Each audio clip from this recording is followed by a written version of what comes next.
Africa Lead Events, en collaboration avec la Place du Souvenir, l'IA de Dakar, le groupe Africa Global Logistique AGL, Etika, vous présente la balade des génies. La balade des génies.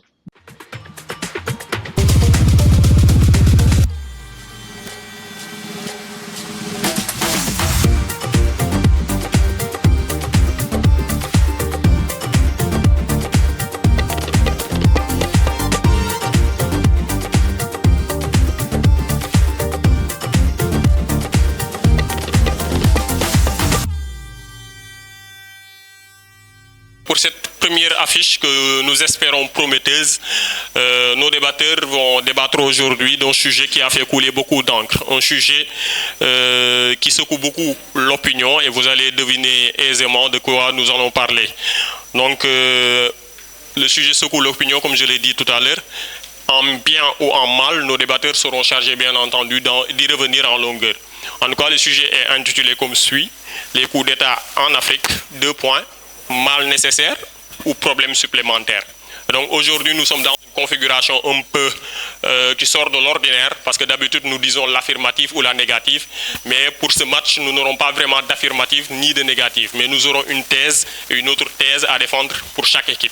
Et donc le lycée Thierno Seydou Nourou Tall défendra la thèse du mal nécessaire. Donc vous serez chargé de nous dire que les coups d'État en Afrique sont un mal nécessaire, et de l'autre côté, le lycée Cheikh Jean-Maramine Camara apportera la réplique en défendant la thèse du problème supplémentaire.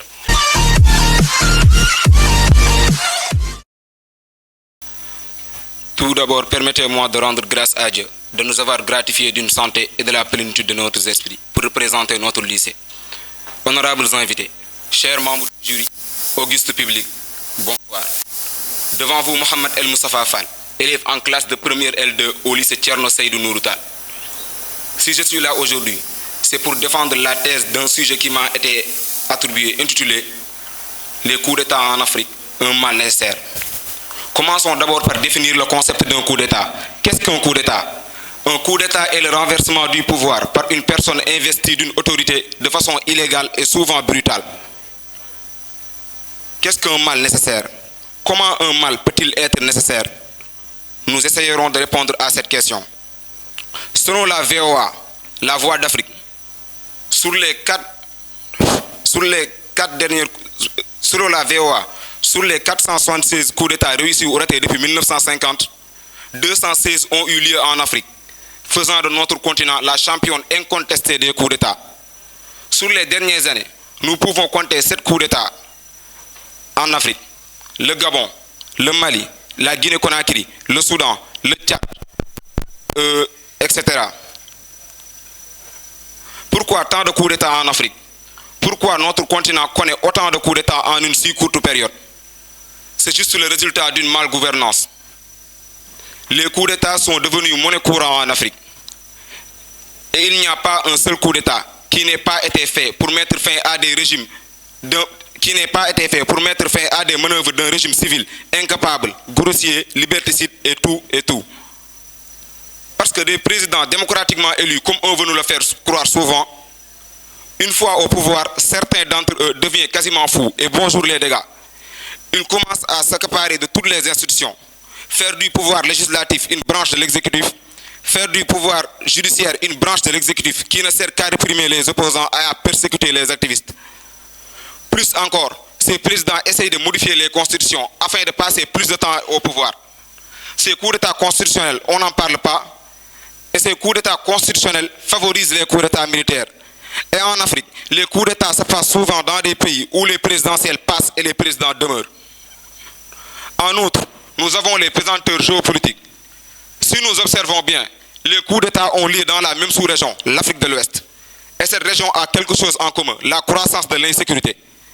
Face à l'extrémisme violent incarné au Sahel par Boko Haram, la ramification de l'État islamique et d'autres organisations terroristes encore, l'armée, garant de l'ordre et de la sécurité, force la plus organisée, a-t-elle le droit de se confiner dans l'inaction, chers amis? Autre chose que ces pays d'Afrique de l'Ouest ont en commun, c'est le passé colonial avec la France. ces États sont toujours restés dans le même système néocolonial qui ne permet pas aux peuples africains de vivre dans la dignité et de garder leur souveraineté. Or, ces militaires dont on appelle putschistes ont un discours basé sur le panafricanisme, la renaissance du pouvoir libérateur d'Afrique des systèmes politiques coloniaux. Nous voulons en Afrique des partenariats gagnants-gagnants, comme l'ont bien compris les putschistes. Enfin, si nous observons bien, dans les pays où nous avons des coups d'État, nous avons une atmosphère politique délétère. Prenons comme exemple le Mali, le Burkina Faso. Les populations sont sorties dans les rues, manifestées durant plusieurs mois pour exiger plus d'action de la part du gouvernement, sans aucune action de la part des dirigeants. Si l'État n'arrive plus à protéger ses citoyens, si l'État ne permet même plus à ses citoyens de choisir eux-mêmes leurs dirigeants dans les conditions normales, et donc l'armée se retrouve finalement comme l'arbitre à qui on fait appel et à qui le peuple applaudit et acclame dans les rues après les putschs. Ce qui montre que les populations sont avec les putschistes et non avec ces présidents corrompus. Et il faut voir de ces coups d'État des opportunités de refondation de l'État après tant de souffrances. Pour terminer, nous allons terminer par cette citation de notre capitaine Thomas Sankara qui disait « L'esclave qui n'est pas capable d'assumer sa révolte ne mérite pas que l'on s'apitoie sur son sort. » Et il faut que les présidents africains sachent aujourd'hui qu'ils ont en face d'eux une jeunesse déterminée, une jeunesse engagée, une jeunesse qui n'a pas peur de l'avenir et qui prendra ses responsabilités. Je vous remercie.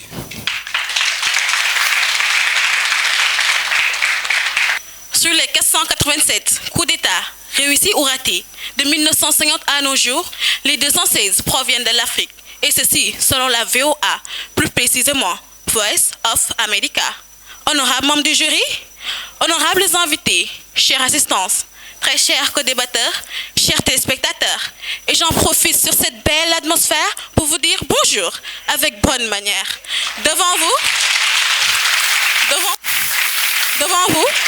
Ndeikou Mamay, de la TL2E, au lycée Cher Jean Malamine Camara, ayant cet immense honneur et plaisir de défendre notre thèse selon laquelle, oui, les coups d'État en Afrique créent des problèmes supplémentaires. Mesdames et messieurs, avant d'évoquer les points essentiels de notre débat, nous allons préalablement définir nos termes clés. Car, comme le disait Platon dans son ouvrage « Physique, générale et spiritualité », et je le cite, « la connaissance des mots me conduit à la connaissance des choses ». Fin de citation. Mesdames et messieurs, tantôt, je ne vous avais pas parlé de coup d'État. Définissons ce coup d'État. Le coup d'État qui est défini selon le Wiktionnaire comme un renversement du pouvoir existant par un groupe de personnes qui agit souvent par la force, de façon illégale, souvent brutale. Tout d'abord, mesdames et messieurs, on parle de l'Afrique. Oui, notre très cher continent, qui est confronté à d'innombrables défis au plan économique, social, sécuritaire, entre autres. Ces renversements, ces coups d'État qui vont engendrer en Afrique le renversement du gouvernement institué, la perte de l'état de droit, la suspension de l'état de droit et la violation des droits les plus fondamentaux, des droits de notre très chère citoyenneté. Et la réorganisation politique qui peut engendrer les persécutions politiques, les emprisonnements et entre autres. Mais aussi et surtout, la montée au pouvoir d'un gouvernement de facto, c'est-à-dire illégitime, illégal ou dictatorial. Mesdames et messieurs, ces coups d'État souvent violents et soudains, causant la mort. En effet, à chaque coup d'État qui a été perpétré ici dans ce monde, plus précisément en Afrique, on a assisté à d'innombrables pertes de vies humaines. Et nous avons à titre illustratif le Burkina Faso qui a enregistré 20 000 morts. Je dis bien 20 000 morts. Et ceci selon Africa News. Et selon le Haut Conseil et selon le Haut Commissariat des Nations Unies aux droits de l'homme, 40 civils ont été tués et 42 blessés lors des événements récents du 28 novembre 2023. Mesdames et messieurs, qu'est-ce qui justifie la perte de vies humaines? Nous avons tous droit à la vie. Et en ce sens, Victor Hugo dira « L'inviolabilité de la vie humaine est le droit des droits ». De plus, ces coups d'État, souvent violents, illégaux, inconstitutionnels, car ne respectent aucun type de réglementation, mais aussi agissent en favorisant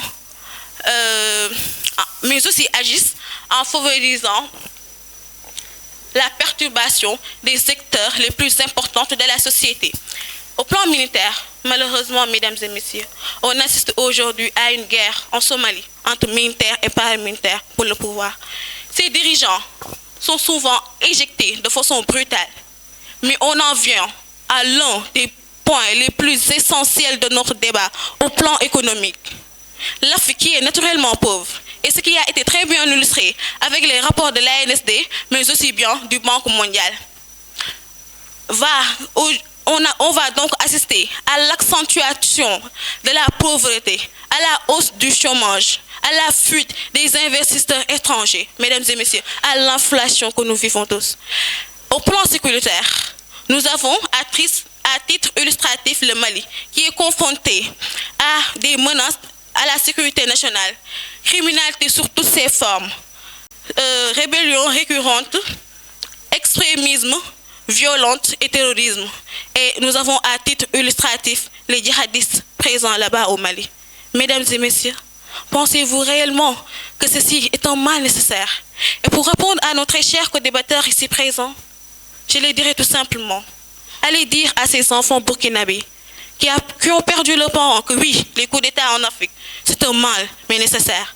Allez dire à ces femmes qui ont perdu leurs époux que oui, les coups d'État en Afrique, c'est un mal, oui, mais nécessaire. Mais ils vous répondront tout simplement que non, non, aujourd'hui nous sommes d'accord, comme le soutiennent ces élèves du lycée Cheikh Jean Malamine Camara, que oui, les coups d'État en Afrique créent des problèmes supplémentaires. Sur ce, je vous remercie.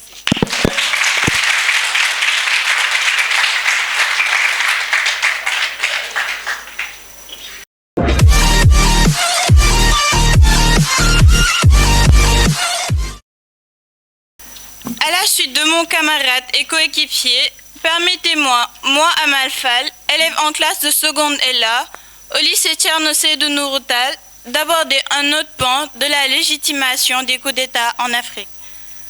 Les militaires, les forces de défense et de sécurité, sont-ils des gardes schwirm, des bodyguards utilisés uniquement pour la répression, pour la défense de l'intégrité territoriale? Et que non. Ils ne sont pas des esprits tordus, grognards et bancals. Des médecins, des topographes, des ingénieurs, des esprits brillants, en un mot, se retrouvent dans la grande muette. Ils ne sont pas les FDS des citoyens à part entière, parce qu'ils portent treilles et bérets, parce qu'ils chaussent des bottes, parce qu'ils arborent des épaulettes. Chers auditoires, les FDS au pouvoir se sont illustrés par des prouesses, des actes louables aggravés dans les lettres d'or de l'histoire de leur pays. Yakubu Gowon, ce général nigérien, a évité la partition du géant démographique en mettant fin à la sécession du Biafra. Muammar Kadhafi, finalement assassiné par l'Occident et ses affidés, a fait de la Libye un havre de développement, un îlot d'espoir en Afrique.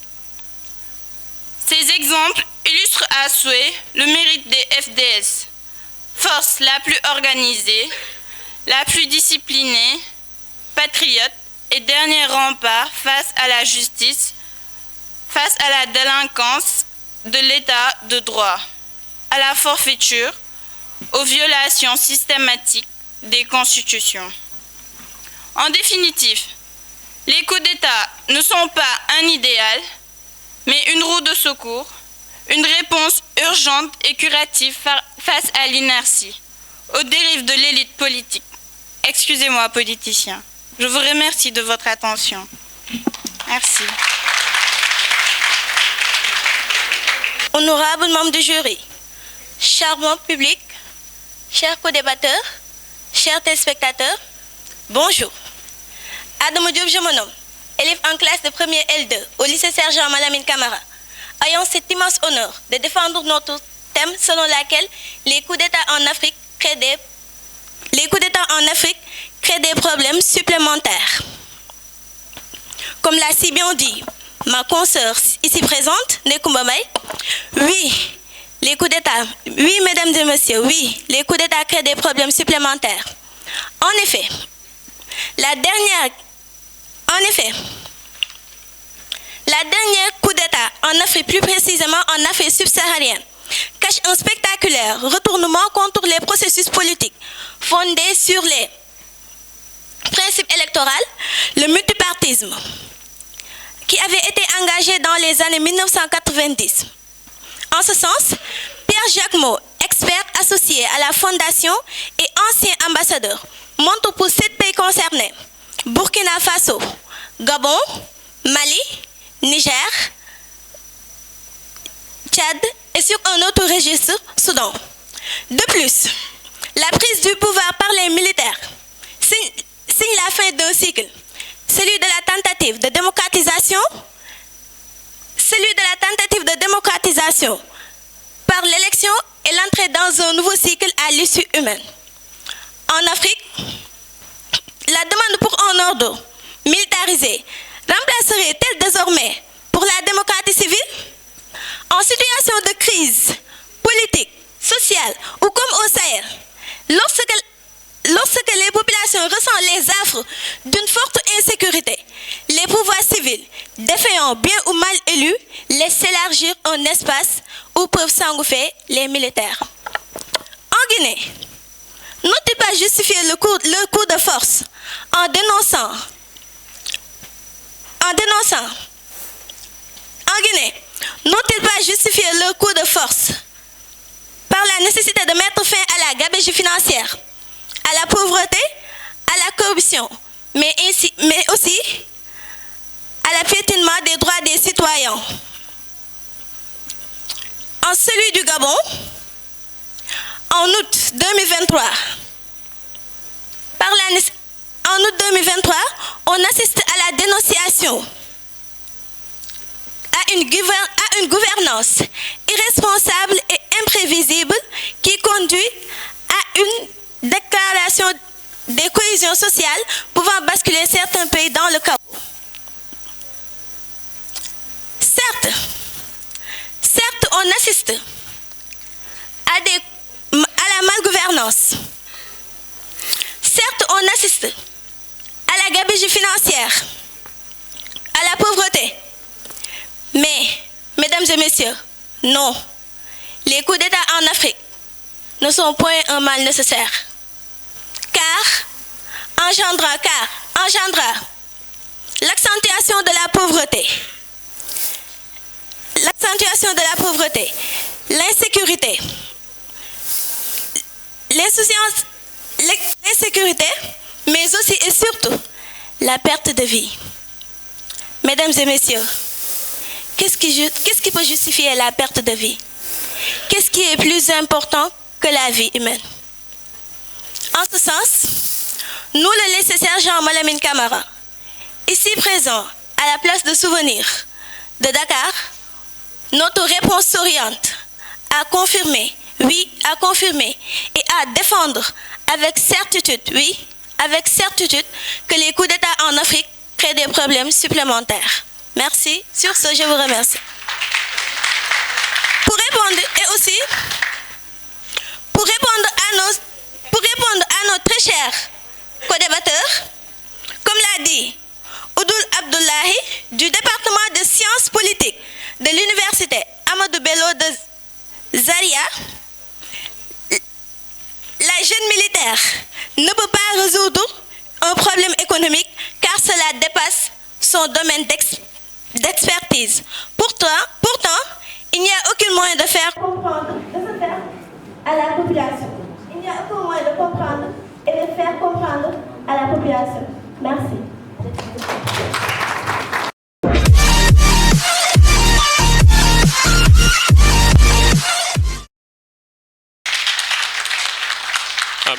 Merci beaucoup, chers téléspectateurs, et bienvenue pour la synthèse du premier match de cette deuxième édition de la balade des génies.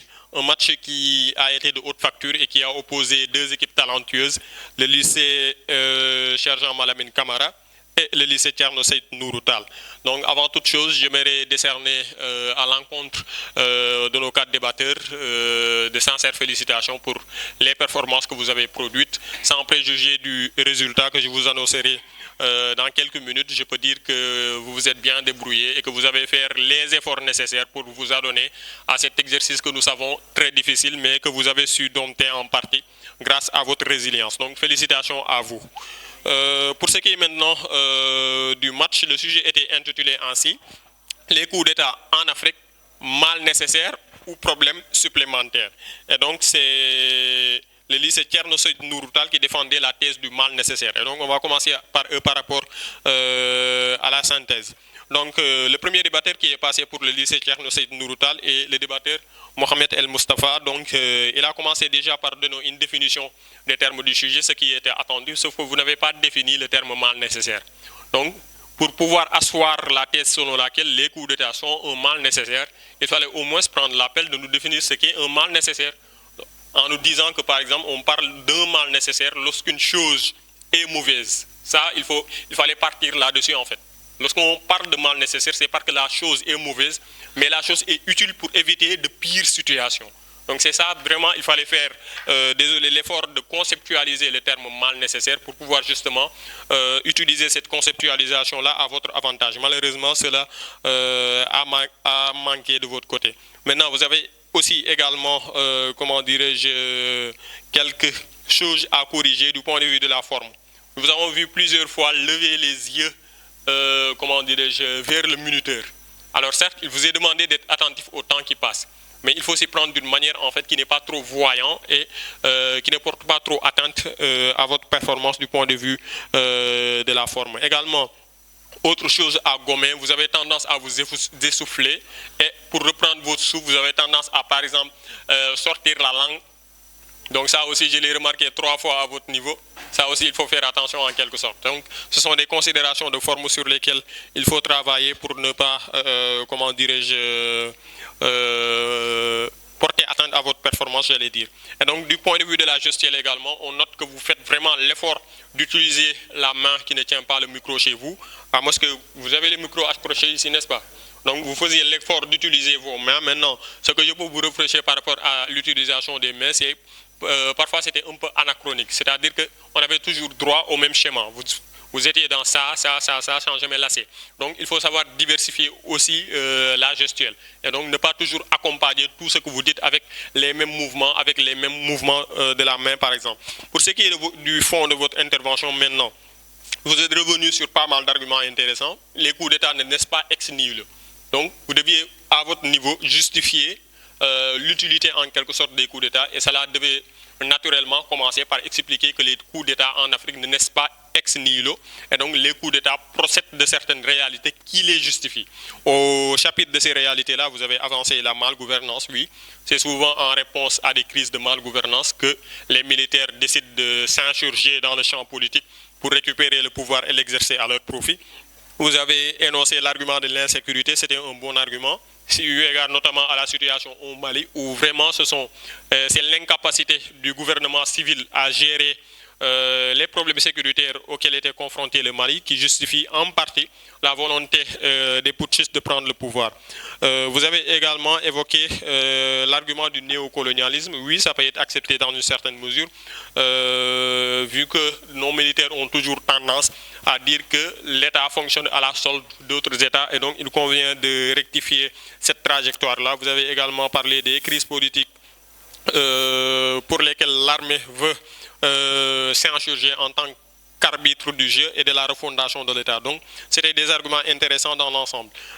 Pour ce qui est du deuxième débatteur du lycée Thierno Seydou Nourou Tall, pour ce qui est des considérations de forme déjà, on a remarqué chez vous que vous n'utilisez pas du tout vos mains.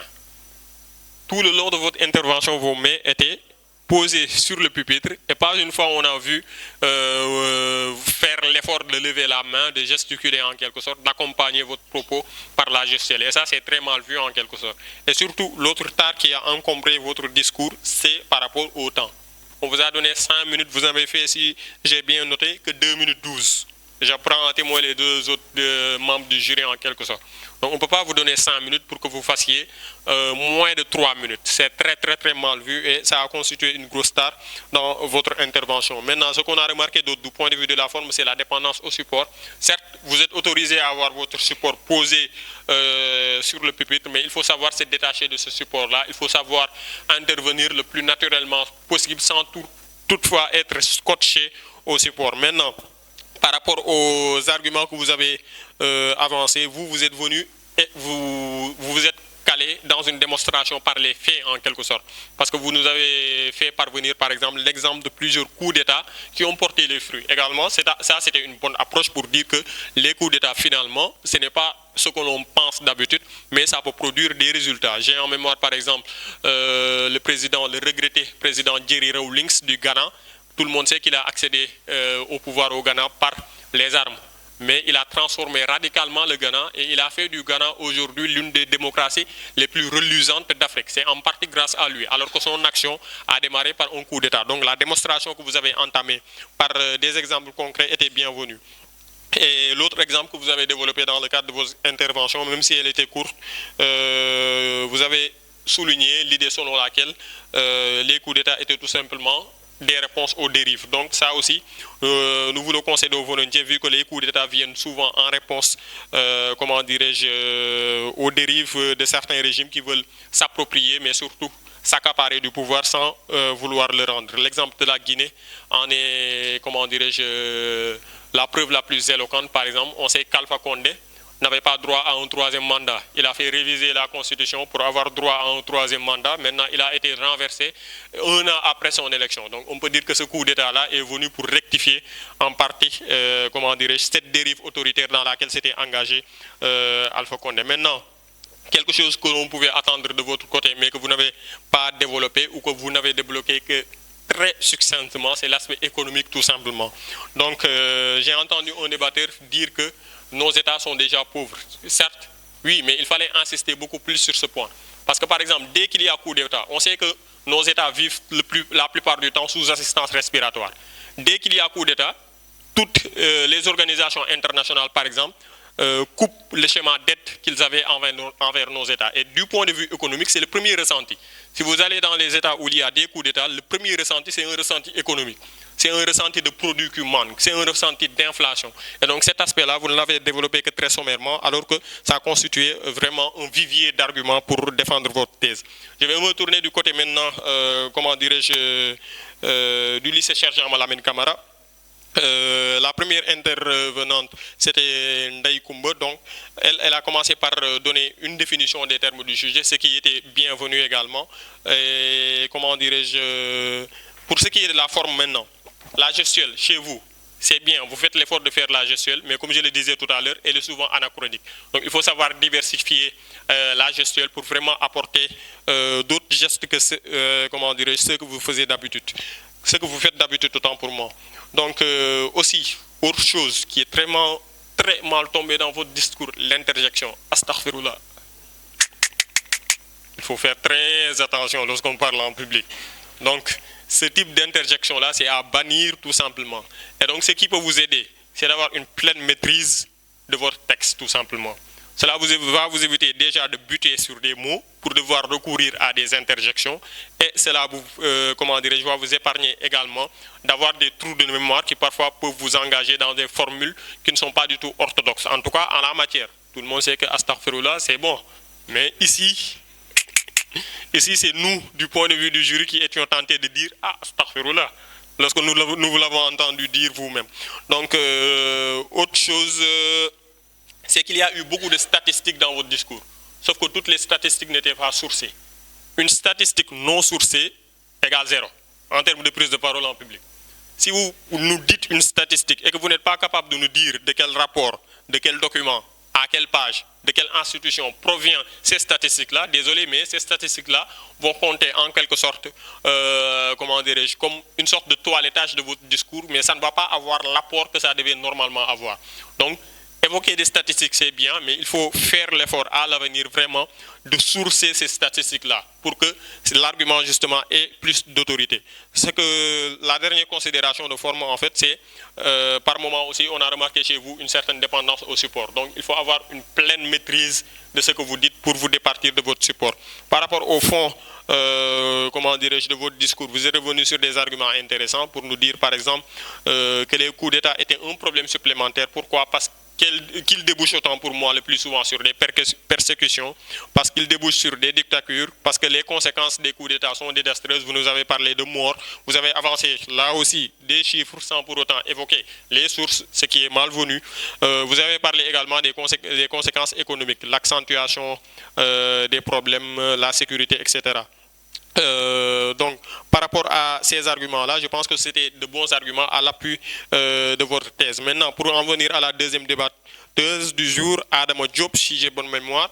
Alors, ce qu'on a noté chez vous, du point de vue de la forme, c'est ce que j'ai reproché tantôt à certains débatteurs, c'est les déplacements.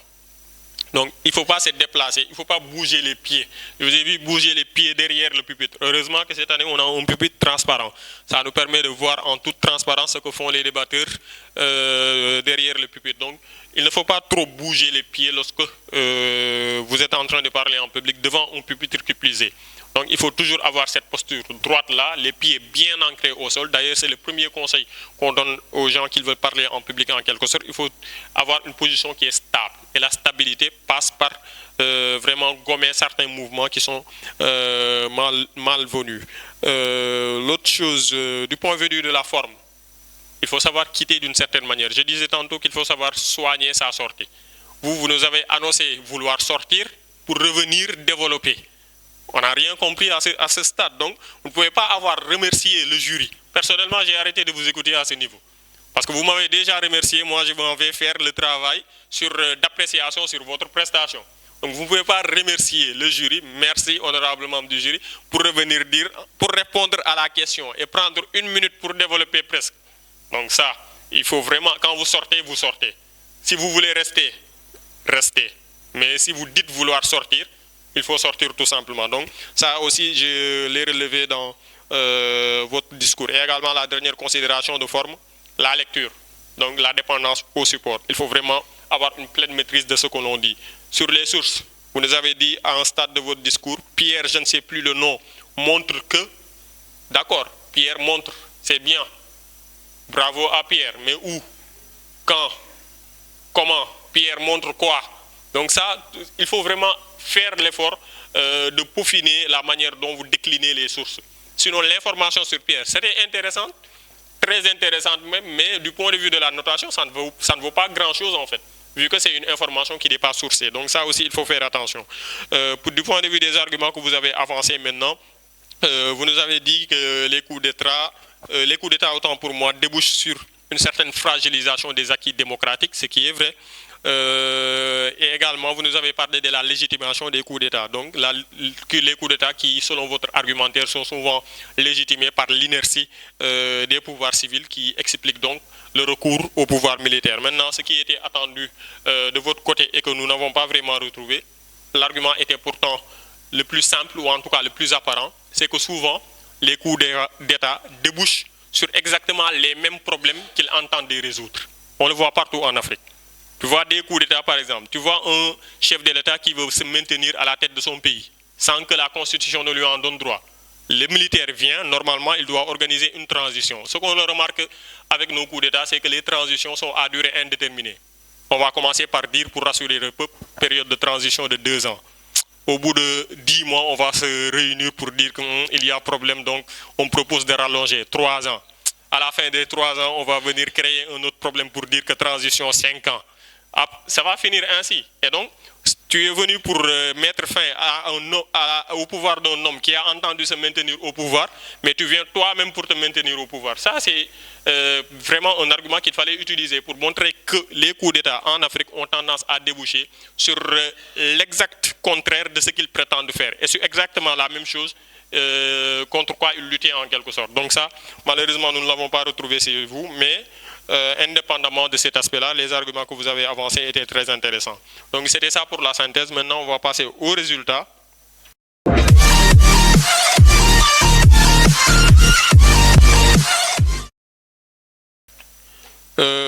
D'abord, pour ce qui est du meilleur débatteur, de l'identité du meilleur débatteur du match, le meilleur débatteur du match, au prorata des notes des 3 membres du jury, revient à Ndeye Koumba. Félicitations à vous.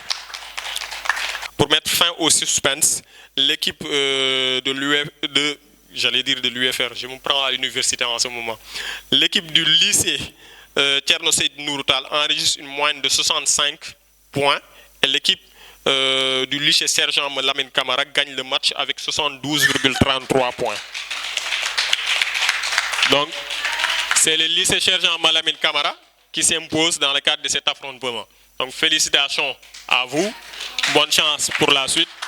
Félicitations à vous aussi. Vous